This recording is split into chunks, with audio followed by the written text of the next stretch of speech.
Hello everyone, today I am going to discuss a small topic from immunology which is agglutination. Agglutination क्या होता है? ये एक reaction है एंटीजन और एंटीबॉडी के बीच। ठीक है, यहाँ पे जो एंटीजन का नेचर होता है वो पर्टिकुलेट नेचर होता है। पर्टिकुलेट मतलब यहाँ पे जो एंटीजन है वो फ्रीली मौजूद नहीं होता, सोल्यूबल एंटीजन नहीं होता। एंटीजन जो है वो किसी सरफेस पे प्रेजेंट रहता है, या तो किसी सेल की सरफेस पे प्रेजेंट है या फिर आप मान सकते हैं पैथोजन की सरफेस पे। तो वहां पे जब एंटीबॉडीज आके बाइंड करेंगी इस एंटीजन से तो क्लम्पिंग हो जाएगी। अगर सेल पे प्रेजेंट है तो सेल्स की क्लम्पिंग हो जाएगी, किसी पैथोजन पे मौजूद है तो उनकी क्लम्पिंग हो जाएगी। जैसे कि आपने देखा ही होगा आरबीसीज होती है, आरबीसीज की सरफेस पे भी एंटीजन्स मौजूद होते हैं। जैसे कि अगर किसी का ब्लड ग्रुप ए है तो उनकी सरफेस पे क्या प्रेजेंट रहेगा, एंटीजन ए। और अगर हमें उसके अगेंस्ट एंटीबॉडीज रेज करनी हुई तो उसके अगेंस्ट जो एंटीबॉडी होंगी वो एंटी ए होगी। ठीक है, जैसे कि आपके पास मान लो एंटीजन ए है तो अगर इसके अगेंस्ट जो एंटीबॉडी होगी वो एंटीबॉडी ए होंगी, और जब ये एक साथ रिएक्ट करेंगी तो क्या हो जाएगी, सेल की क्लम्पिंग हो जाएगी। ठीक है, इसी को क्या बोलते हैं हम, एग्लूटिनेशन। अब इसी कॉन्सेप्ट पे बेस एक एक्सपेरिमेंट डिजाइन किया गया है, साइंटिस्ट ने जो है एक एक्सपेरिमेंट डिजाइन किया था। ठीक है, और इसी ये जो एक्सपेरिमेंट है ये क्यूबी से लिया गया है और इसी से रिलेटेड डायरेक्ट क्वेश्चन आया था CSIR नेट लाइफ साइंस में। ठीक है, तो अब हम इस एक्सपेरिमेंट को समझने की कोशिश करते हैं और इसके बाद जो क्वेश्चन आया है उसको डिस्कस करेंगे।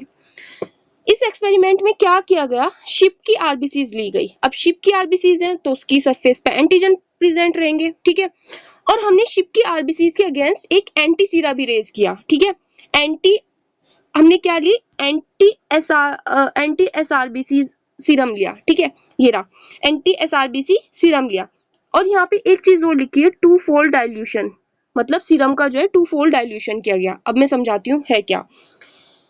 यहाँ पे इन्होंने जो एंटी एसआरबीसी सीरम लिया उसको डाइल्यूट किया। ठीक है, डाइल्यूट करते चले गए। वो कैसे किया वो भी मैं बताऊंगी। सबसे पहले आप देखो, आपके पास 10 वेल है और इन वेल्स में इन्होंने ऐड कर दी हमारी शिप की आरबीसीज, एसआरबीसीज ऐड कर दी अप टू 10th वेल। ठीक है, उसके बाद एंटी सीरा इसमें ऐड करेंगे, लेकिन जो एंटी सीरा होगा वो डाइल्यूट करके ऐड करेंगे। अगर आपकी फर्स्ट वेल में 1/20 जो वो था कंसंट्रेशन था, तो सेकंड वेल में उसका 1/40 हो जाएगा और थर्ड वेल में 1/80 हो जाएगा, क्योंकि हम 2 फोल्ड डाइल्यूशन कर रहे हैं। यहाँ पे डाइल्यूशन तो बढ़ रहा है और जो कंसंट्रेशन है एंटीबॉडीज का वो डिक्रीज कर रहा है। और जो 10th वेल है इसमें हम कोई एंटीसीरा नहीं डालेंगे क्योंकि वो कंट्रोल है और हम वहां से मेजर करना चाहते हैं अपना रिजल्ट, कंपेयर करने के लिए हमने रखा है 10th वेल को। तो अब देखो 10th वेल में एग्लूटिनेशन रिएक्शन नहीं हो रहा, लेकिन आपको ऐसा रिजल्ट बाकी 4, 5, 6, 7, 8, 9 में भी देखने को मिल रहा है। यहाँ पे कोई एग्लूटिनेशन रिएक्शन नहीं हो रही। इसका मतलब सीरम इतना ज्यादा डाइल्यूट हो गया कि वहां पे एंटीबॉडी की कंसेंट्रेशन बहुत कम हो गई, लेकिन फर्स्ट सेकेंड थर्ड में जो हमारा कंसेंट्रेशन था वो इतना इनफ था कि जिसकी वजह से एग्लूटिनेशन रिएक्शन हो पा रही थी। ठीक है, जैसे जैसे कि डाइल्यूशन कर रहे हो, जैसे जैसे आप डाइल्यूशन कर रहे हो तो जो एंटीबॉडी का कंसेंट्रेशन है वो क्या है, डिक्रीज करता जा रहा है। ठीक है, अब इसमें एक वर्ड आता है टाइटर। टाइटर का मतलब होता है हाईएस्ट डाइल्यूशन स्टेज जहां पर एग्लूटिनेशन रिएक्शन हो रही है। तो आप बताओ यहाँ पे हाईएस्ट डाइल्यूशन किसका हुआ होगा और जिसमें एग्लूटिनेशन रिएक्शन भी दिख रही है। तो हमें थर्ड में दिख रही है एग्लूटिनेशन रिएक्शन हो रही है और इसी का हाईएस्ट डाइल्यूशन रहा होगा, तो इसी को क्या बोलेंगे, हम टाइटर बोलेंगे। ठीक है, जो थर्ड वेल है उसमें क्या हो रहा है, टाइटर हमें सीन हो रहा है। ठीक है, अब इससे रिलेटेड जो क्वेश्चन आया वो देख लेते हैं। ये क्वेश्चन आया था, शिप की आरबीसीज को ऐड किया गया था 10 वेल्स में। ठीक है, ये 10 वेल्स में हमने ऐड कर दिया। उसके बाद माइक्रोटाइटर प्लेट में हमने ऐड किया। अब क्या किया आपने, सीरम ऐड किया, एंटी सीरा ऐड किया, वो भी डाइल्यूट करके 1/50 से स्टार्ट किया और 2 फोल्ड डाइल्यूशन किया। यानी अगर आपका फर्स्ट वेल में 1/50 था तो सेकंड वेल में 1/100 हो जाएगा, थर्ड वेल में 1/200 हो जाएगा, और ऐसे ऐसे करके डाइल्यूशन जो है 9 वेल तक इंक्रीज कर जाएगा। और 10th वेल में हमने कोई सीरम डाला ही नहीं था, तो वहां पे तो कोई वैसे भी एग्लूटिनेशन रिएक्शन नहीं हुई थी।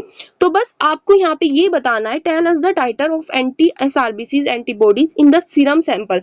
तो इसका आंसर क्या होगा, वेल थर्ड 1/200 इसका आंसर होगा, क्योंकि थर्ड ही जो है वेल है हमारी, उस पे ही हाईएस्ट डाइल्यूशन हुआ है, मतलब 1/200 डाइल्यूशन हो रहा है, और यहीं पे लास्ट हमारा एंटीबॉडी और एंटीजन की रिएक्शन हो रही है और एग्लूटिनेशन हो रहा है, क्योंकि फोर्थ में कोई रिएक्शन नहीं दिख रही, फिफ्थ में भी नहीं दिख रही, सिक्स्थ में, ये बिल्कुल हमारे कंट्रोल की तरह दिख रहा है, क्योंकि यहाँ पे एंटीबॉडी का कंसेंट्रेशन डिक्रीज ही कर गया था। सो यही था इस एक्सपेरिमेंट के बारे में। होप आपको पसंद आया हो। Thank you.